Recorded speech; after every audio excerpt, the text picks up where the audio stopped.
Tu quando estás em palco e estás com medo, é porque tu estás focado naquilo que os outros pensam de ti. Se tu tirares o foco de ti e colocares o foco em servir, tu já não tens medo. O meu nome é André Leonardo e no podcast Orador de Elite falamos sobre comunicação, desvendando os segredos para que possas impactar em público. O medo de falar, a falta de confiança, a de clareza, da organização ou até a prática deixam de ser um problema. Aqui tens tudo o que precisas para te tornares um comunicador eficaz e que faz acontecer. Orador de Elite, fala com impacto. Jorge, muito obrigado por estás aqui, para a gente poder falar aqui um bocadinho sobre estes temas, sobre falar em público e formatos e entregas. Um gosto, obrigado André. Para quem ainda não te conhece assim tão bem, quem é que é o Jorge Coutinho? Olha, essa é daquelas perguntas que me fazem com muita frequência e eu digo sempre, posso responder em 30 segundos como em 2 horas. Vamos para a versão de 30 segundos.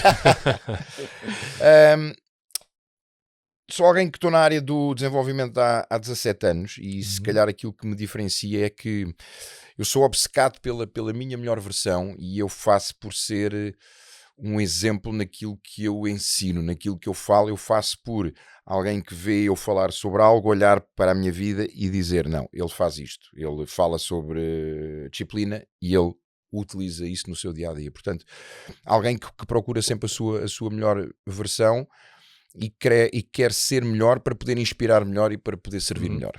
E eu também, pronto, conheço a tua história pessoal e muita gente já a conhece, é uma história também muito, muito forte, de muito caminho já percorrido, e tu aliaste a isso também muito conhecimento, vou chamar técnico, na área do desenvolvimento pessoal, não é? Podes-me falar um bocadinho de que tipo de formações é que fizeste, como é que adquiriste esse conteúdo? Claro. Olha, eu começo a minha jornada em 2007, um bocado de paraquedas.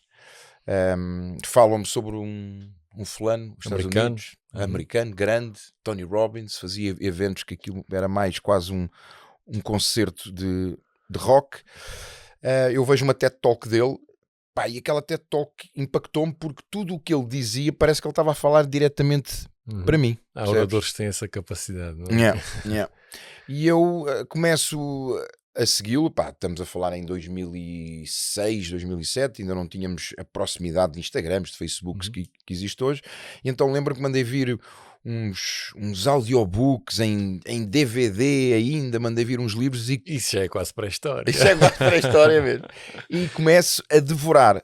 E depois fui a um evento dele nos Estados Unidos, 4 dias, e no final daquele evento eu tomei uma decisão que foi talvez o início de toda a minha jornada, que foi, eu lembro-me de ter apontado para o palco em que ele estava e disse, um dia destes eu vou estar ali em cima, é isto é que eu quero fazer, e foi para isto é que eu nasci.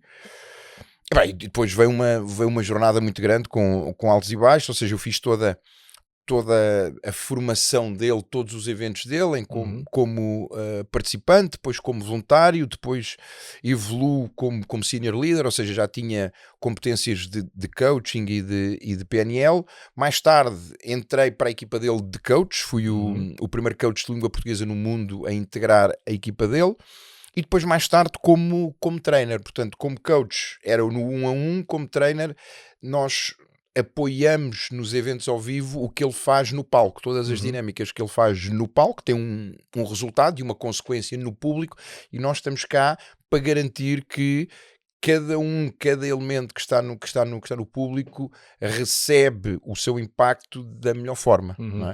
Ou seja, tu acabas por misturar uma história pessoal com muito conhecimento técnico e profundo, que foste beber, não sei se é o melhor coach do mundo, mas seguramente um dos melhores. Sim.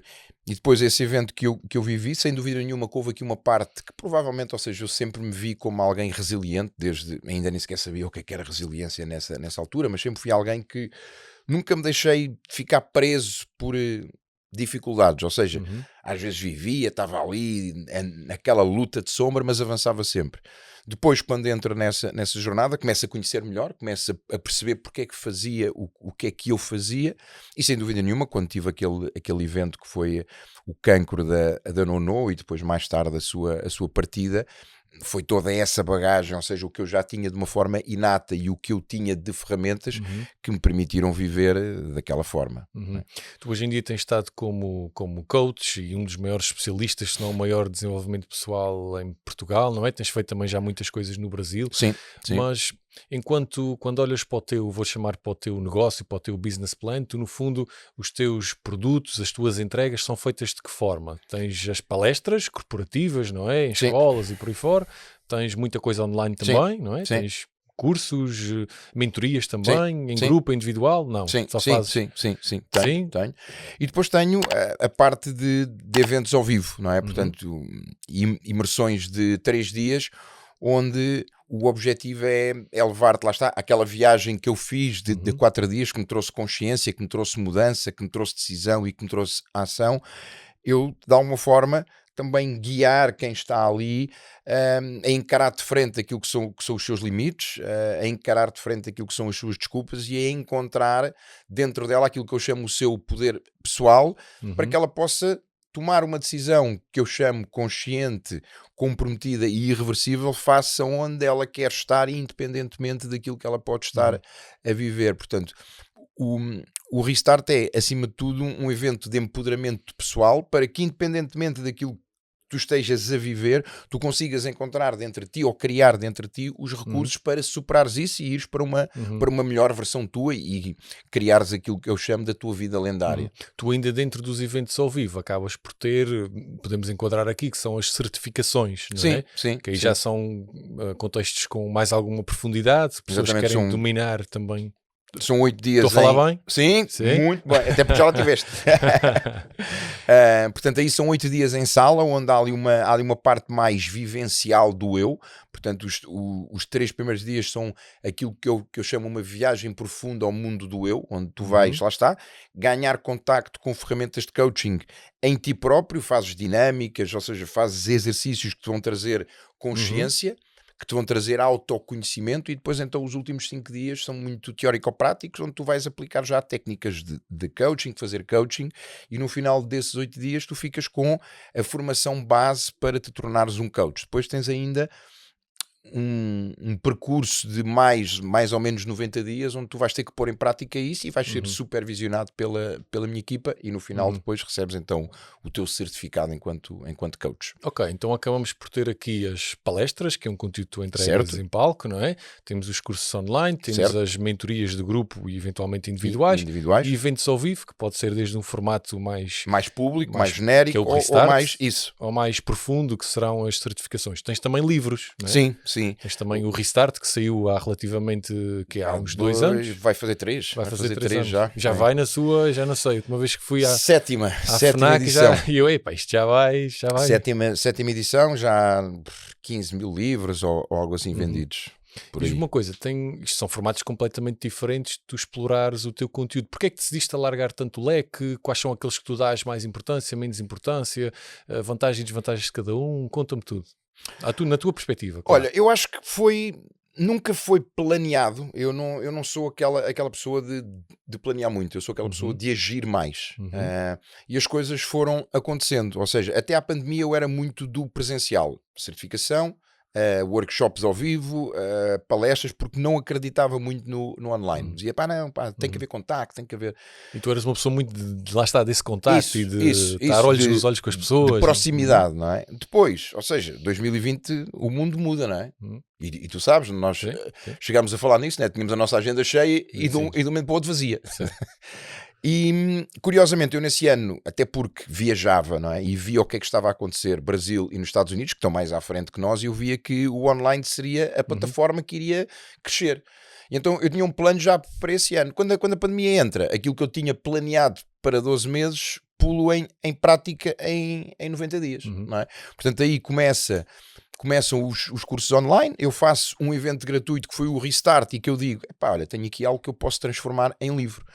Depois sai o livro, do livro eu digo, eu posso levar o livro para um evento ao vivo. Faço primeiro um evento de 4 horas e depois decido, não, isto tem espaço para ser um evento de 3 dias, e depois faço o evento de 3 dias. Então foi tudo um pouco, tipo quase... Uma coisa levou à outra. Isso, não tinha aquela visão de, eu quero ter livros, eu quero ter palestras, eu quero ter podcast, ou seja, as coisas foram acontecendo. E passo a passo. É interessante que, até observando de fora, uma coisa alimenta a outra, não é? Porque alguém que lê o livro depois quer ir ao evento, alguém que está no evento quer o livro, ou quer o próximo nível, que é a certificação, ou é um curso online, ou é depois mentoria. Fala numa palestra, não é? Isso. Ok, interessante. Quando a gente entra agora no tema das palestras em si, do falar em palco, e tu sabes, o falar em público é um dos maiores medos que as pessoas têm, até às vezes mais do que insetos, cobras, e como se atrás de um microfone houvesse alguma cobra escondida. Que o maior medo de falar em palco é só morrer a falar em palco. Isso é top. Isso é... Mas olha, tu sempre foste uma pessoa assim com vontade de ir para cima do palco e siga? Não. Então, ou seja, eu era gago. E falar em palco, eu lembro-me da primeira vez que eu falei em palco foi em 2007, em novembro de 2007. Esquece, foi terrível, visão túnel, boca totalmente seca. Eu que sou alguém que não suo, mãos completamente molhadas. Eu subi a palco, eu fui tipo chegar ali e dizer aquilo que eu queria dizer o mais rápido possível, que era para mim ir embora de palco, pum, e fui mal. Foi horrível. Foi horrível. E tive uma pessoa, eram para aí 200 pessoas naquela sala, tive uma que veio ter comigo e disse: a sua foi a melhor palestra. E eu tipo, Portanto, foi horrível, nunca me vi, mas lá está, quando estava nesta área, eu sabia que o meu futuro passava por aí. Mas fui sempre muito crítico. E curiosamente houve um momento, e isto até para quem está nesta área eventualmente pode ajudar. Hoje, eu considero muito bom em palco. A nível nacional, estou entre os melhores. E eu, quando hoje me veem e dizem: tu és muito seguro, eu sim, mas eu antes de subir a palco eu estou com medo.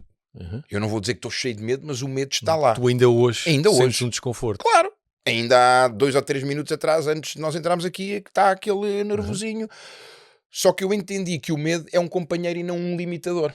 Então eu trago o medo comigo para aqui, a gente sentou-se aqui os dois, e quando a gente começa, o medo transforma-se em adrenalina, ou seja, coloca-me mais presente, mais focado, mais desperto, mais alerta. E eu lembro-me exatamente num momento em que isso aconteceu, que eu era uma luta comigo, eu estava ali, mas porquê é que eu estou com medo, eu não quero estar com medo, não sei o que, eu disse, peraí, então e se eu levar o medo comigo? Não, o medo está aqui. Se eu aceitar que ele faz parte, abraçá-lo, não é? Se eu aceitar, se eu o abraçar, se eu o integrar, e a partir desse momento, ou seja, a minha própria postura em palco mudou. Porquê? Porque eu entrava sempre, tinha ali 5, 10 minutos em que estava... Não, e a partir de agora é instantâneo. Eu mal coloco um pé... Entravas a perder 2-0 e... Exatamente, depois fazia a remontada, como os mestres hermanos dizem. Não é? E tenho observado muita gente que, quando me fala de falar em público e começa a descascar um bocadinho aquilo, na verdade as pessoas têm medo do julgamento. Do julgamento, claro. E isso e eu falo isso muitas vezes, que é, tu quando estás em palco e estás com medo, é porque tu estás focado naquilo que os outros pensam de ti. Se tu tirares o foco de ti e colocares o foco em servir, tu já não tens medo. Tu já não tens medo. Porquê? Se ligares a essa essência que é tão bonita, não é? Exatamente. E é aí que o medo acaba por te ajudar. Porquê? Porque ele vai ver qual é a melhor forma de tu servires aquele público. Interessante. E de facto há tanta gente com mensagens absolutamente espetaculares e que às vezes deixa de fazer e deixa de pensar. Com medo do julgamento, e será que a minha história que é boa o suficiente? Será que eu posso impactar? Será que eu posso... E eu digo isso sempre. Quem sou eu para, exatamente. E eu digo sempre, independentemente de ser uma sala com 10 pessoas, com 100 pessoas, com 1000 pessoas, com 10 mil pessoas, se eu transformar uma vida, já valeu a pena. Em 10 mil, uma vida, já valeu a pena. É muito interessante pensar assim. Aliás, a gente já falou um bocadinho sobre isso. Lembro-me de uma das palestras que a gente estava juntos, que tu me disseste isso, e por acaso nunca mais me esqueci. Esta coisa de estejam milhares ou esteja eu estou aqui para servir na mesma, com o mesmo entusiasmo, exatamente da mesma forma. Bem, quando entras numa palestra, Jorge, tu tens, e eu sei que tu usas muitas histórias pessoais, coisas que aconteceram ou contigo ou com pessoas à tua volta. Porquê é que o fazes? Porque a melhor forma de tu impactares alguém é através de uma história. Não é com o slide cheio de texto e com artigos científicos? Não. Pelo menos para mim não. Ou naquilo que eu transmito, não. Haverá outro tipo de palestras que eventualmente isso possa fazer sentido. Que isso possa fazer sentido. Naquilo que eu faço e naquilo que eu falo, não. E a história tem aquele poder de tu entrares na história. Ou seja, eu não estou a falar para ti, eu não estou a falar sobre ti, eu estou a falar numa história. E tu entras naquela história e acabas por rever algumas coisas. Tu dizes, caramba, mas eu também faço aquilo, pois eu também penso, pois eu também me deixo limitar. Caramba! Que o público está sempre a fazer isto. Eles Isso. estão a ouvir, mas estão a pensar, como é que Estão isto a se aplica a associar. mim? Estão a associar. Estão a associar. Então, na história, a própria metáfora, a própria história tem o poder de passar aqueles filtros que nós temos, aquelas crenças, porque uma coisa é eu estar a falar diretamente para ti e tu colocas ali a tua crença, a tua regra, o teu valor e dizes, não, isso não é assim porque eu vejo assim. Mas tu estás a falar do João que teve esta dificuldade, que aprendeu aquilo, que caiu, levantou-se 10 vezes, caiu 9, levantou-se 11, caiu na... E ele pensa, caramba, mas eu também caio.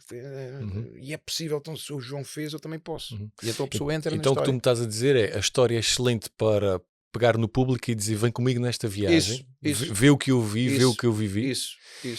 E depois também me estás a falar numa outra coisa que é, essa história tem uma mensagem, a mensagem é essa que está alinhada com o que tu queres dizer. Com o que tu entregas, não é? E a história é espetacular para a pessoa ver isso de forma mais clara. Sim.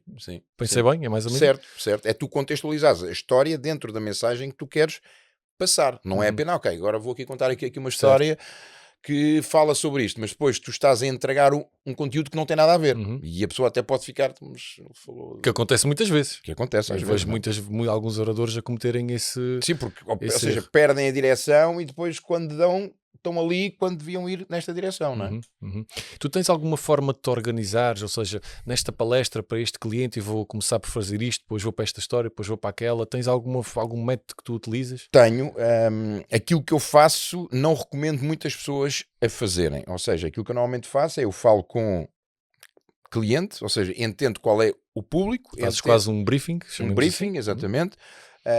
Que desafios é que eles têm e que mensagem é que eles querem deixar. Eu normalmente peço sempre, diga-me 3 palavras que caracterizem a mensagem e que normalmente comigo tem a ver com superação, resiliência, disciplina, consistência, motivação, inspiração, seja aquilo que for. Pronto, e depois eu tenho 3, 4, 5, 6 palestras que estão alinhadas dentro disso, só que eu nunca entrego a mesma. Aquilo que eu faço normalmente é um conjunto de slides, é como eu faço brainstorming, é ok, coloco uma frase, coloco às vezes uma imagem e monto aquilo. E depois, ou seja, eu vou numa de freestyle, eu não tenho ao certo, olha, vou contar esta história neste slide, tenho ali slides que eu sei que aquele vai ser aquela história. Mas depois, no evento, lá está, eu vou vendo o público e pela experiência que tenho, não é? Pelo número de horas que tenho, automaticamente, e aquilo que eu faço sempre, eu tenho um preparo antes. Hoje é quase uma oração em que eu peço a Deus que me guie, que me oriente, que me leve para que eu possa conectar, para que eu possa servir, para que aquelas pessoas recebam algo. E eu, quando estou ali, eu entro também eu próprio num outro estado e automaticamente as coisas surgem. Não é? Olha, eu estou em palco já e lembro... muito natural para ti, não é? Eu estou em palco e lembro-me, olha, esta história aqui entra bem. E às vezes pode ser uma história minha, como pode ser uma história que eu ouvi numa outra palestra, de um outro orador, de um livro. E é dessa forma que eu organizo. Mas eu, como tenho um poder de criatividade e de ser... falta-me o termo agora aqui de improvisação, isso, improvisação. De improvisar funciona.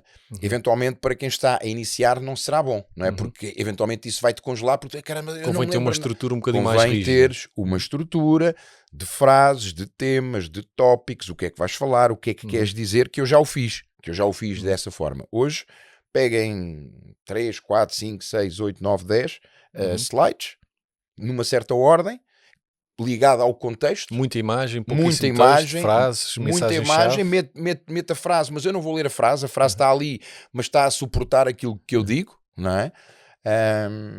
Não uso muitos vídeos, é raro eu ter... E porquê? Ou seja, porque, lá está... Estou a perguntar-te isto porque uma das coisas que noto nos vídeos é que os vídeos, se forem muito longos, retiram muita atenção do que o orador está a dizer, as pessoas desligam-se. E o segundo ponto que eu noto nos vídeos é quantas e quantas vezes já não tivemos em eventos onde o vídeo não arranca, a voz não dá. O som, ou falha a imagem, pronto. Eu usava vídeos no início, e outro dia por acaso até pensava nisso, como bengala. Ou seja, tenho isto aqui, pego a própria mensagem que o vídeo tem e hoje, lá está, pela experiência, pela autoridade, já não sinto essa necessidade. Tanto que já me aconteceu ir para várias palestras, levo o PowerPoint e chego lá, vejo o público, sinto e digo, não vou usar o PowerPoint. E avanço. É muito interessante isso que estás a dizer de quase que ler o público, não é? Eu também tenho o hábito de chegar muito cedo às palestras, porque e até às vezes estão outros oradores ou até pessoas da empresa e eu estou ali só a ver, só a olhar mais para o, não é? Porque a gente depois, para já, pode usar estas coisas também na nossa palestra, aquilo que está a ser dito, não é? Mensagens que foram ditas, reações. Faz todo sentido. Todo. E depois, quando estamos em palco, como é que tu lês o público? O meu avô tinha uma expressão quando me ensinou a conduzir, que era, ele dizia-me, eu perguntava, então avô, está na hora de pôr a mudança 2 ou 3? E ele, André, tens que ouvir o carro. Tens que ouvir o carro, não é? Esta coisa, tens que ouvir o carro. Como é que tu ouves o público? Sendo que o público não fala. Olha, eu acho que há aqui uma coisa que é sensorial minha, não é? Que é conectar-me com o público e ver a energia. Como é que eles estão a olhar, se estão atentos ou não, não é? E tu hoje tens muita gente e tu sentes isso, não é? Mesmo por muito boa que a tua palestra seja, tens sempre alguém que está no telefone, está no smartphone, que está a fazer uma coisa qualquer. Portanto, ver como é que eles estão, se estão conectados e depois... E tu falavas há pouco numa coisa que é a minha palestra tem uma parte muito forte que é a minha história. E é normalmente aí, mesmo em públicos que possam estar dissociados, é quando... Ou seja, quando tu tens uma história forte, e aqui pode ser algo dica para alguém que está numa fase inicial, é ter algo que seja forte, impactante e que saiba que é transversal a todos os públicos. Mas acima de tudo é estares atento, é leres a sua fisiologia, o seu não verbal, não é? Se veres se eles estão presentes, se não estão, para onde é que eles estão a olhar, se eles estão contigo. Contas uma piada e eles riem ou não riem, não é? E tu consegues... E às vezes só até andares em palco, não é? Tu estás aqui, vais aqui e vês se o público vai atrás, não é? Porque se eles não estiverem contigo, eles não vão... estão a reparar sequer, certo?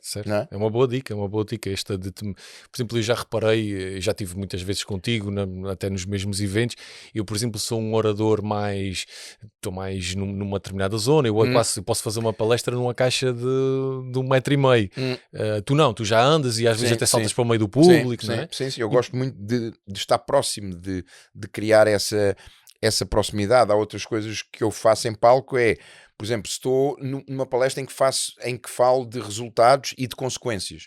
Eu falo de resultados, por exemplo, do lado direito e de consequências do lado esquerdo, ou seja, ancoro momentos, ancoro sensações em palco. É muito interessante aplicar estes conhecimentos também aqui ao palco, não é? Sim. Jorge, e quando, por exemplo, alguém te pede uma palestra, como é que esses pedidos te chegam? É no Instagram? É por e-mail? Instagram, e-mail ou por boca a boca? Alguém que já fez e que conhece alguém ou que recomendou, ou esse alguém que conhece alguém que fez e diz, pá, eu quero, e então é por contacto direto. Essas recomendações boca a boca são fortíssimas. Sim. E tipicamente eles contactam-te, imagino que te perguntem, olha, temos um evento no dia X para tantas pessoas com estes objetivos, certo. Tem disponibilidade, qual era o seu honorário, o seu orçamento, envie-me isso e tu mandas o teu e-mail todo certinho, tem disponibilidade. Como é que tu defines o teu valor? Quais são os critérios que tu usas para chegares mais ou menos à tua fee? Olha, tem a ver com autoridade, tem a ver com notoriedade, tem a ver hoje em dia com o meu valor hora, ou seja, com aquilo que eu hoje faturo por ano, não é? Portanto, isso vai-me dar um valor hora daquilo que é o meu valor. Associado a isso, mais uma vez, a autoridade que eu hoje tenho, a notoriedade que eu hoje tenho. O preço também é posicionamento. Posicionamento e ao impacto que a minha palestra causa, não é? Ao resultado que eu tenho. Portanto, a minha palestra é uma palestra que eu considero de high ticket, não é uma palestra barata, médio, ou seja, o posicionamento é high ticket precisamente por impacto, autoridade, notoriedade e, lá está, o meu valor hora. É muito interessante porque muitas pessoas que, até nas minhas mentorias, elas falam mas como assim este valor por uma hora? Isto não pode ser, eu estou habituado a fazer formações que são 20 euros à hora, como é que claro. isto... Como é que, e é difícil mostrar às pessoas que o rendimento nesta indústria não está ligado ao tempo, está ligado ao impacto. Ao impacto e ao teu valor, não é? E aqui é onde tu próprio também tens que ter a noção que tem do valor que tens, do investimento que fizeste em ti, das horas que tens investidas em ti, daquilo que já entregaste, daquilo que já realizaste, que é algo que não é tangível, certo. digamos assim, é Eu intangível. não sei se concordas comigo, mas há muita gente que às vezes olha para estas coisas e pensa, caramba, mas um valor tão grande só por esta hora, mas será que eu valho isso? Como é que é só... Mas aquela hora tem muitas horas atrás. Claro que sim. Não é? Tem Tem muita história atrás. daquele fulano que vai, chamam-no, aperta aquele parafuso em 5 minutos, 5.000 euros. 5.000 euros por um parafuso, não. 5.000 euros por 10 anos que me levou a entender que é esse parafuso. É isso. E a verdade é que mudar a vida de uma pessoa numa palestra, falavas há pouco do Tony Robbins no vídeo do TEDx, de mudar a vida, a gente... Está aí o impacto todo que a gente cria. Sim. Ok, interessante. Tu tens algum sistema de, por exemplo, se o cliente quiser comprar livros, tu fazes um desconto, fazes algum tipo de cross-selling? Eu levo, costumas normalmente levo livros para o pós-palestra, e existem alguns clientes que sim, que querem agregar à própria palestra, querem oferecer livros aos seus convidados, aos seus funcionários. É um brinde interessante, não é? Sim, depois tu até assinas o livro. Sim. Agrega sempre valor e também te dá notoriedade. Não é? Também te dá mais autoridade. E um tema que eu acho muito interessante, que é o vender em cima do palco. Vender no palco. Sim. Que é uma coisa que, por exemplo, se estás num evento próprio, ou é uma coisa relativamente simples, os eventos podem perfeitamente ser canalizados para aí, mas e quando estás num cliente, fazes, não fazes? Como é que fazes? Por norma não faço, a não ser que o cliente diga, olha, isto é um público que pode consumir este produto seu, portanto caso queira, não fazes nada sem autorização. Não faço nada sem autorização, nunca. Nem, por exemplo, mesmo o próprio livro, se eu levo, digo, olha, eu trouxe uns livros, importa-se que eu no final não faço nada sem autorização. Aquilo é o evento daquele cliente, eu fui pago para ir entregar aquela palestra, portanto não vou vender nada meu. É quase um desrespeito, não é? Estar ali a falar num curso online que vai sair. Ou num... Exato. A única coisa que eu faço é vender, entre aspas, a minha rede social. Eu digo, ok, claro, eu estou no Instagram, esta é a minha rede. É a única coisa. É muito leve. Mais nada. E até a verdade é que se calhar em palco há formas leves da gente falar. Por exemplo, se tu mesmo que não leves os livros, mas estás em palco e dizeres qualquer coisa como depois desta experiência lancei aqui este livro. Ou diz, olha, eu no meu livro falo disto. Isso. É leve, mas está lá. E até se tu, mesmo que tu não faças nada, mas se a tua palestra for impactante, as próprias pessoas vão procurar. Vai acontecer naturalmente. E vão ver que tu tens o livro, que tens o evento, que tens a mentoria, que tens o curso, que tens... Elas próprias veem isso, porque elas dizem, pá, eu quero estar mais próximo, eu quero saber mais, eu quero fazer mais com ele. O impacto é o importante, o resto é uma consequência que daí vem. Ok, olha Jorge, antes da gente terminar, se tu estivesse assim a falar com alguém que está a começar, que está a dar assim os primeiros passos, gostava de impactar em palco e fazer com que a sua mensagem fosse mais longe, quais eram as dicas que tu davas? Olha, hoje em dia nós vivemos numa época em que o como não é o problema, em que a falta de informação não é o problema.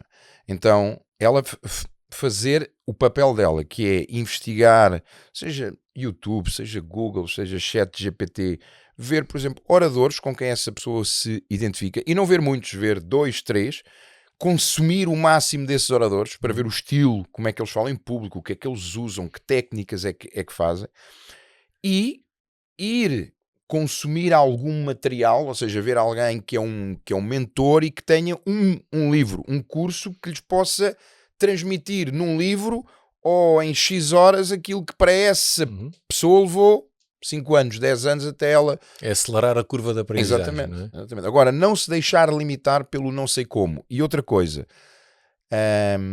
o rápido é inimigo da excelência. Não existem, hoje alguém olha e diz, como disseste aqui, não, tu és, senão o número 1, mas os número 1, 17 anos a eu chegar aqui. Portanto, não queiram o rápido, não queiram o fácil. Não é o fácil e não é o rápido que te vai levar a número 1. Até te pode levar, mas não te mantém lá. Aquilo que te vai levar é o tempo e o treino. Tempo e treino, tempo e treino. E se estamos a falar de palestras, isto é um nicho. É um nicho, sim. E mesmo os que não cobram iTicket, o ticket que eles cobram é muito superior a qualquer formação absolutamente normal. Por isso, isto é um nicho e temos que lutar sempre pela excelência. Claro, sim. Jorge, tu já viste muitos oradores, por isso a minha última pergunta é, o que é para ti um orador de elite?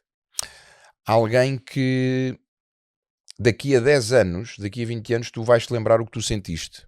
Não é o que ele disse, não é a frase, mas tu vais-te lembrar que naquela palestra ele disse-te alguma coisa que te fez sentir algo e que isso tu nunca mais esqueceste. Portanto, é alguém que tem a capacidade de te fazer sentir algo que tu não estavas à espera. E com isso deixar-te uma mensagem, uma frase, uma decisão, uma direção, algo que tu daqui a 10, 20 anos à frente vais dizer, caramba, eu hoje estou aqui porque lá atrás eu senti aquilo que me fez ver aquilo, que me fez decidir aquilo e eu hoje estou aqui. Portanto, alguém que tem essa capacidade de te fazer sentir algo diferente. Emoção, sim, sobretudo. Não é porque tu podes chegar ali e podes dar um conteúdo extraordinário. Dentro de um ano, aquela pessoa não se lembra. Agora, se tu deres esse conteúdo, não for tão extraordinário, mas a forma como tu entregaste, tu envolveres o público, levas o público nessa jornada, nessa viagem, ele ri, ele chora, ele sente, daqui a 100 anos, ele lembra-se disso. Jorge, muito obrigado. Obrigado, meu querido.